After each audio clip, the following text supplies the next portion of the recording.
I came to Commonwealth in pursuit of rigorous math and a strong art program. I was looking for the community that I'd met at revisit days, of students who wanted to read and argue and engage. I came excited and prepared.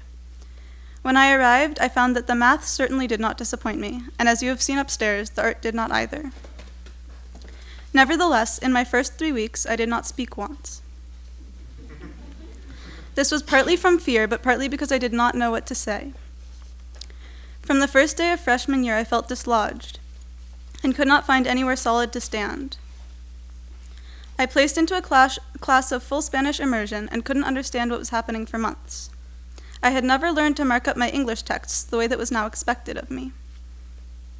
In geometry, I was taught to speak in the entirely new language of symbolic logic, and had to represent umbrellas and the prospect of rain with P's, Q's, and arrows. I was haunted by the images of triangles. On top of the basic challenge of adaptation to my new environment, as soon as I understood something, I felt as though it was yanked away from me. Once I learned how to read the Odyssey, I had to move on to Romeo and Juliet.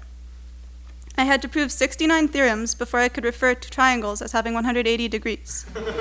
And then, 77 theorems later, I found myself proving that it was possible that no triangles had 180 degrees, and that possibly there was no such thing in our universe as a rectangle.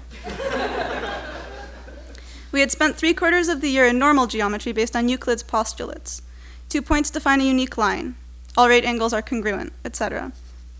Everything Mr. Sherry had introduced, every theorem we had proven, had been based on axioms that were basically assumptions. But in the middle of the spring, we began to ask, what if Euclid was wrong in his assumptions? If one of those axioms were false, would the entire system we had built then collapse? So we moved into non-Euclidean hyperbolic geometry by taking one axiom away.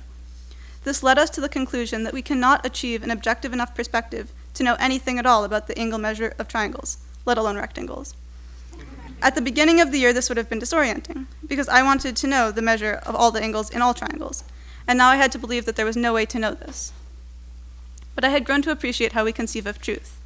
If our theorems began to fall apart when we removed part of the structure behind them, then we needed to figure out which ones remained standing and build a new structure. And if the structure did not contain rectangles and was potentially consistent with our universe, then despite my observations to the contrary, it must be possible that rectangles do not exist. These lessons, of course, extended far beyond the geometry classroom. I began to investigate and appreciate how we know that we know what we know, and how we build up systems of truth, what assumptions we make, and what consequences these have. In physics, I made assumptions based on simplifications.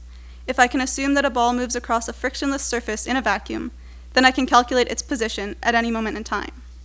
I cannot really apply my findings here perfectly to reality. I have reduced the ball and its surroundings to their Platonic forms, their fundamental essences. But in my math classes, we always skip the applications chapters about demand curves and blood flow and sewage drainage, because the beauty of the math, at least for me and in the classes I have chosen to take, has always been in its purity and its self-containedness. Being able to trace the path of the ball accurately is not necessarily the goal. While I can't keep track of every single cell flowing in a blood vessel, I can certainly calculate an integral, and I know why my calculation is what I think it is. I can trace my steps back to the fundamental assumptions that we make about the real numbers, and so I know that it is as true as or truer than anything else that I know. But of course, even the most carefully constructed system must be weighed at some point against reality. Eventually, we are forced to see that the world does not obey the laws that it is supposed to, that we do not live in the world of Platonic forms where everything is really what it is, and not just a poor material representation of itself. Luckily, as Commonwealth was giving me the tools to observe the world and the truth, it was also giving me the tools to live in them, to come to terms with the ways that the world falls short.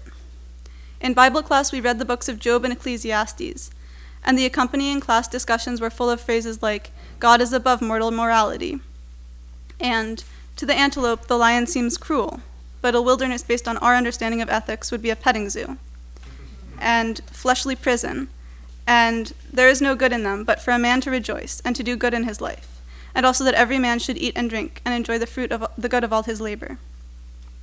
These books are full of the knowledge of futility. Their authors know that life can be hard and painful and meaningless, and antelopes really do not want to be eaten, and humans will never be able to make order out of all this chaos. Freshman year, this would have been impossible for me to appreciate. But I had learned that the world is not always clear-cut. Hyperbolic geometry had shown me that even the most rigorous systems depend on assumptions. I had realized that this was the important part, that it was not so much a matter of finding solid ground to stand on, as of being able to balance in the ambiguity. English class had taught me that when James Joyce writes about light, he does not necessarily mean anything positive. Darkness can represent good just as well as light can. We had just read James Joyce's short story collection Dubliners by the time we got to Job. I hated Dubliners.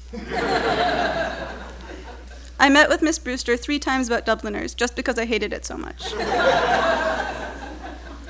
I would go up to her office, and we would talk about the last essay I'd written, and I would complain about how none of the stories we read made any sense, and none of them went anywhere, and everyone in all of them was just horrible and lumpy, and there was no point to any of them.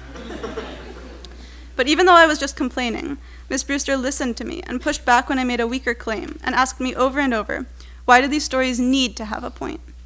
And then we got to the last story in Dubliners, which is The Dead, and it ends with a beautiful passage where the main character is lying in bed, and through the window he sees the snow falling faintly through the universe and faintly falling like the descent of their last end upon all the living and the dead. I still have my copy of Dubliners, and in the margins I'd written, this whole book makes perfect sense now. Because to some degree the book really had been about how despicable and lumpy humanity is, and how pointless everything is because everyone's end is the same, and how there is no good but that every man should eat and drink and enjoy the good of all his labor. Sometimes clear answers are not available to us, and sometimes we can live our lives anyway. This past Hancock, I had the classic Hancock experience of lying in the field at night with friends and looking at the stars and talking about human insignificance. And, although this is not part of the typical Hancock experience, about whether being uploaded into human-like robots would alter the nature of humanity, and whether the universe can be modeled accurately by mathematical data and what it means to have a soul. In that field in the grass in the dark, I remembered the first 3 weeks of freshman year, and how I'd been so scared and so lost that I hadn't known how to talk. This is what Commonwealth has given me, the ability to stand in an unstable place and to speak.